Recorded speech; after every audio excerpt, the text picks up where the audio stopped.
So, hi guys, andito na kami sa dorm and si mama yung naglilinis and ayaw niyang magpa-video. So, sabi ko maglilinis ako pero ang hina po ng boses ko, sorry. Sabi ko kung maglilinis pero ayaw niya kasi nga pag naglinis ako yung may malinis lang. Eh siya, super maganon talaga, ganyan. So, ito yung dorm ko. Yan sa... Singer ko. Singer din. Ito bali. Yan like 1, 2, 3. Tapos dito yung lockers. Yan. Dito 4. Pila dito. Yan yan. Dito ko sa baba. Ito. Air level pa rin. Ito lockers. So, yan. Naglilinis na. So, ito yung aking locker. Wala pa siyang... May laman na siya. Yung mga iniwan ko from last sem. So, ayan. So, mamaya mapupuno ulit yan ng mga damit na hindi naman sinusuot. Ganyan. So, I'll be back. Tulungan ko lang maglinis. So, yes. Bye! Hi, guys! So, yan. Tapos na po ang paglinis. So, meron ng kutsyon, meron ng sapin, nakalatag na rin yung mga unan, ganyan. So, umalis na sila mama, uuwi na sila sa QC. So, naiwan na naman ako dito mag-isa sa Laguna. And as you can see, wala pa akong kasama sa dorm. Mag-isa pa lang ako. And, okay na rin to para makapaglinis-linis ako. Kung maglilinis man talaga ako, ganyan. Then, yan, naayusin ko na lang yung mga damit ko. Yan. Tapos, lalagay ko sila dito. Yan lang yung cabinet ko. And, samahan niyo ako malinis. Tara!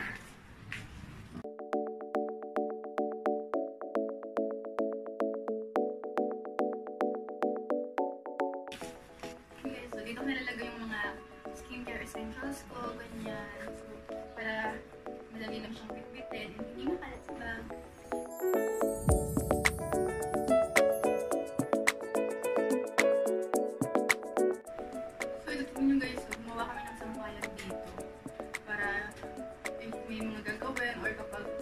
Ligo, tapos yung tuwalya, basta nasampay ko lang dito, matutuyo na siya pagbalik ko.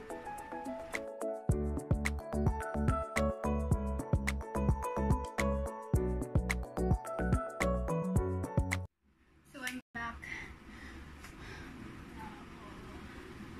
So, tapos ko lang ayusin yung mga damit ko. Bali, ang kulang ko na lang talaga. Hindi siya pantay. Yeah. Bali, ang kulang ko na lang is yung mga necessities ko, kung saan ko siya ilalagay. Pero, basically, I'm done.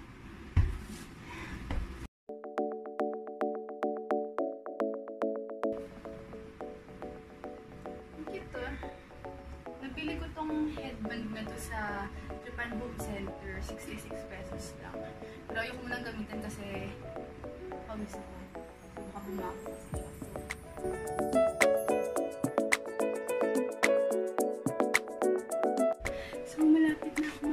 Grabe yung pawis ko. Hindi pa kasi nakabukas yung aircon kasi ako pa lang yung isa. So, naka-ceiling fan lang kami. Ako, kami mamay mo parang makasama dito. So, ito. Kita ko sa inyo. Yan, pinayos ko na yung taas. Ito yung...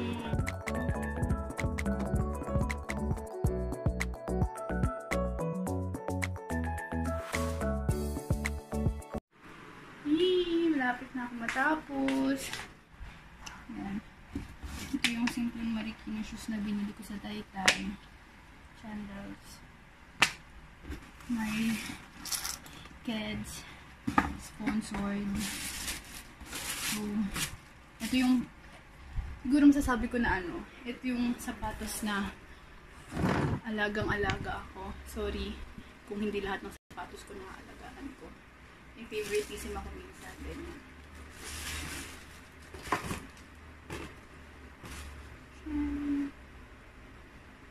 Pastel pink siya.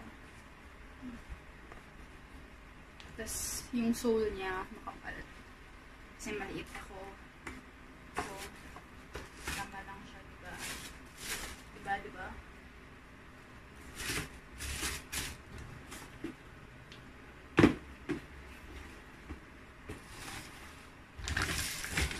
Itong doll shoes ko na hindi ko nalagyan. Itong Nike na pang pang PE. Kasi itong Jordan na sponsored ni Ate Lani ko, ng tita ko, yung mami nung pinsan na nasa last video ko. Hi guys, so I'm done with my bed. I'm so done. And what's left is yung table dito. Yan lang yung aayusin ko kasi meron pa akong gamit na medyo kailangan pa ng unting pag-aayos. So, wait lang.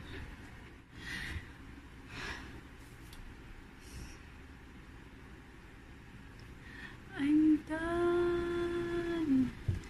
After an hour, nakapaglinis na rin. Yan. And okay na rin yung cabinet ko. So, after nito, magpapahinga na ako. Siguro matutulog ako. Hindi, i-edit ko pa lang muna. Tapos ipopost ko. Tapos matutulog na ako. Kasi pagod ako. Kasi diba 5 AM kami umalis. So, kagabi, inabot ako ng hanggang 10 sa pag-iimpake. Tapos, 3 gising na ako. Ganyan. So, pagod talaga ako. So, yeah.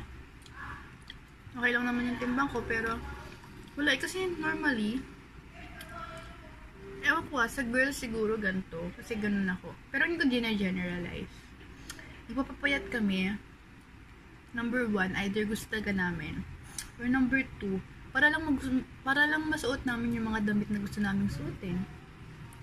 Kasi, di ba, kadalasan yung mga damit na magaganda free size lang. Tapos maganda lang siyang tingnan sa mga payat, ganyan. So, yun. Siguro, factor na rin yun. Pero, ay, bahala na. So, bukas, ang pasok ko ay NSTP, which is 1 to 4 p.m. Then, Tuesday, Wednesday hanggang Thursday, ang klase ko ay mula 7 a.m. hanggang 4 p.m. lang. Kasi yun lang yung pinili kong schedule. Kasi, diba nga, kami yung namimili ng sarili namin schedule. Pero, sobrang kailangan mong mag-adjust. Kasi, sobrang ubusan ng sections. Kaya kapag hindi ka nakapag-enroll agad, good luck, masisira yung plinano mong schedule. Kahit gaano ka planado pa yun. Yun yung naramdaman ko or yun yung na-experience ko dito sa UPLB nung kami yung nagre-register ng sarili naming schedule.